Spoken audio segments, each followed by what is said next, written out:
Right, hi everyone. It's the weekly update for the 24th of July. June, not July yet. And I actually have something different for you this time around.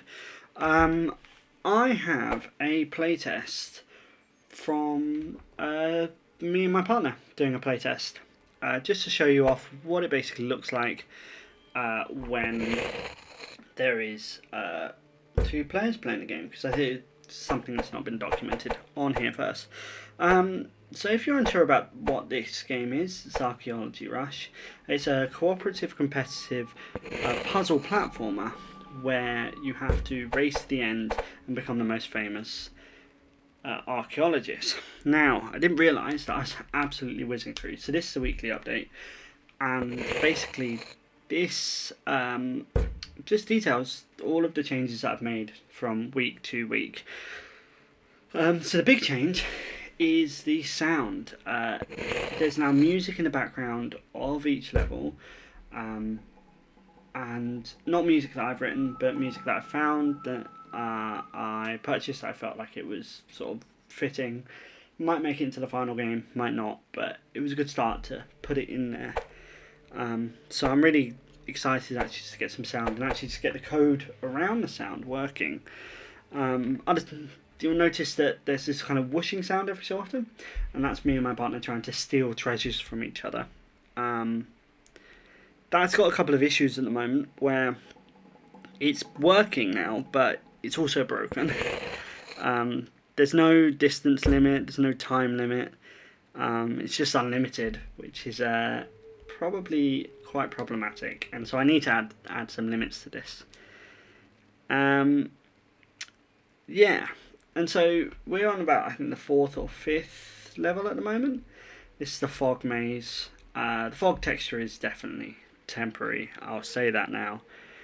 And so I'm going to try over next week to kind of implement more sound. So the door sound is also something that I've gone through and added and I quite like. Which is kind of good. I need to go through and do a check of all of the general door collisions. It's not great. Some of them you can just walk straight through, which kind of feels like something that you should be able to do. But yeah, so there was also a couple of issues, I think, with this level in particular. And I think that kind of means that I should probably at some point add in just some tutorials explaining how things work for these levels. So these first 10 levels are tutorial levels and the levels you're seeing. But eventually we're going to see more randomly generated and procedural levels. I actually had to go into the cheat menu and just go to the next level to get past this because it wasn't actually working for us. So definitely still in a kind of development state. And yeah, I'm going to mute this down because the amount of whooshing is incredibly annoying with no limits. The cheat menu has actually been quite useful for testing, and it's definitely great for carrying on playtests while it's just in a mode of what I'm trying to think about is just getting things done as quickly and easily as possible. Nothing has to be perfect. Perfect is the enemy of good.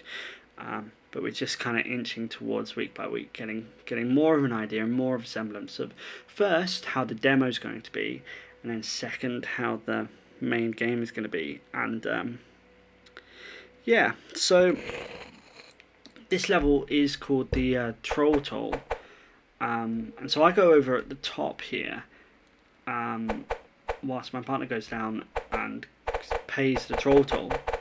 We're still trying to just steal stuff. I think at that moment she's trying to steal from me whilst I'm finished. So I probably need to add in a check at that at the moment.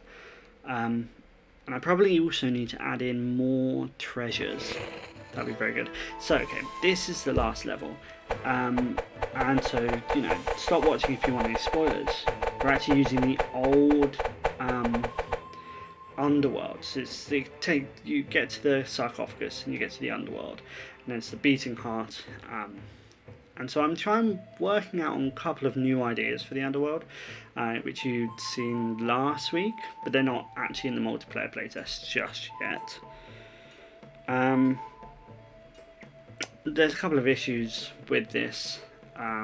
We actually had to respawn and go back, but yeah, one of the cool things that I want to note is actually there's a selection of music for the underworld, and then also the main dungeon, and then also the main menu. It's sort of, I've made this system about musical scopes, and those musical scopes, like the main menu, like the dungeon, like the underworld, define what music can be played there, and I think that's kind of a really cool system. So yeah, we're definitely struggling here. I think I fall off the map here, and so we decide that we're just going to respawn. And so that's that bottom icon down at the bottom.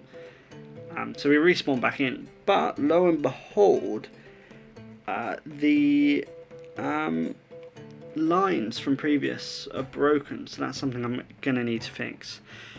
We're slowly kind of hitting into this realm where things that I need to fix are actually kind of more encompassing than things that need to be changed for design reasons. So it's definitely going to be a bit more of a fix sessions than adding new things in. Although I'll try and get some new things in added just to make it interesting for these videos, and also, you know, for my general progress and motivation. So this is the new final screen, and it sort of scores. So what's happening here is it's just basically going for each room. This is the person that got first, and then this person got second. So it's like tallying that up, and then it adds on the treasures. And in this case, my partner actually goes ahead of me and wins this by virtue of being last, so getting more treasure. So yeah, cool. That is basically what's going on this week, and thanks for watching, and have a good week. Bye.